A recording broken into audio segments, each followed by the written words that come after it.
Existe-t-il une vie après la mort? En cette période de confinement, si particulière pour l'ensemble de l'humanité, la spiritualité est devenue la préoccupation d'un grand nombre d'entre vous. Et les sujets qui traitent sur la vie, sur la mort et sur la vie après la mort se multiplient à travers les réseaux sociaux. La question de la mort est un sujet qui revient régulièrement lorsqu'on fait de la thérapie. Dans ce sens, il existe une technique qu'on appelle les vies passées et dont je vous parlerai lors de notre prochain rendez-vous. Vous l'avez certainement déjà entendu quelque part. L'homme a par nature peur de ce qu'il ne connaît pas et se réconforte dans l'illusion que s'il pouvait prévoir, alors il pourrait maîtriser. La mort est quelque chose qui nous échappe complètement. Et cette période de confinement vient accentuer cette peur innée de la mort et de l'inconnu. Toutes les religions en parlent. Et certaines promettent même les paradis à condition de bien se comporter ici, sur Terre.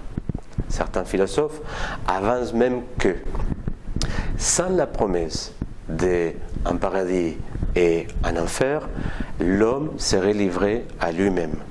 Et de ce fait, l'homme serait capable du meilleur comme du pire. Mais est-ce réellement nécessaire de connaître ce qui se passe au-delà de cette existence?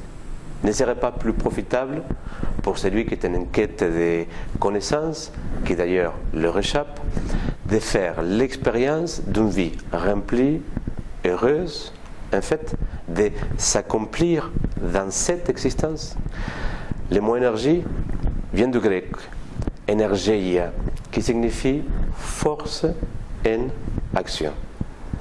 Il existe deux lois fondamentales interplanétaires qui régissent l'énergie. La première, c'est que la quantité totale d'énergie disponible dans l'univers est toujours la même. Elle ne change jamais. Et la deuxième, c'est que l'énergie peut se transformer, mais elle ne peut pas être ni créée ni anéantie. L'être humain serait une exception à cette règle. J'ai la conviction profonde que le réel mystère n'est pas de savoir comment accéder à une existence future dont nous n'avons aucune trace, mais de chercher à comprendre quelle est la réelle signification de vivre, à lever les voiles entre ce qui est réellement important et ce qui ne l'est pas, à développer votre niveau de conscience, aider aussi les autres à développer les leurs et le plus important, à découvrir comment réussir à vivre une vie épanouie selon vos propres critères.